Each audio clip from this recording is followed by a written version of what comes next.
Bangladesh cricket দল পাকিস্তান সফরে কি অসাধারণ পারফর্ম উপহার দিয়েছে।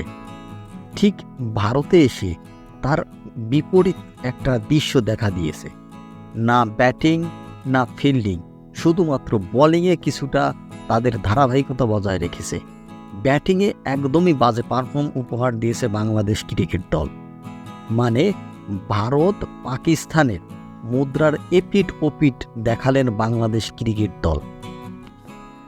প্রথম টেস্টে হারের পর এক সংবাদ সম্মেলনে সাকিবকে নিয়ে সাংবাদিকের এক প্রশ্নের জবাবে এই নাজমুল হোসেন শান্ত বলেছে যে ভারতের বিপক্ষে প্রথম টেস্টে যে আমরা 280 রানের হারের পর একটা যে মন মানসিকতা বা যে একটা উন্নতির ধার আমাদের ভিতরে এখন সেটা কাজ করছে।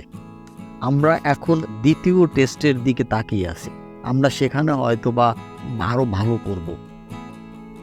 সাকিবের বিষয় নিয়ে প্রশ্ন উঠলেই সাকিবের মতো একটা জবাব দিয়েছে এই নাজমুল হাসান শান্ত খুব কৌশলে।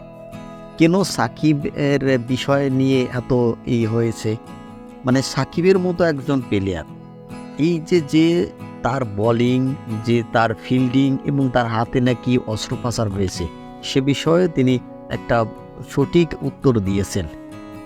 এখন সেই উত্তরটির অপেক্ষা করার জন্য সাকিবকে হয়তো বা দ্বিতীয় টেস্টে বসিয়ে রাখাও যেতে পারে। এ বিষয়ে এখনও সঠিকভাবে কোনো কিছু বলেনি নাজমুল হোসেন শান্ত। তিনি শুধু বলেছে আমরা দ্বিতীয় টেস্টে আরও ভালো করার জন্য প্র্যাকটিস শুরু করব এবং আরও আমাদের কঠোর অনুশীলন দরকার। এখন বাংলাদেশ ক্রিকেট দলের এই যে অবস্থা, এই অবস্থা আসলে কতটা উন্নতির দিকে নিয়ে যেতে পারবে দ্বিতীয় টেস্টে? আপনাদের মতামত কমেন্ট বক্সে আশা করছি।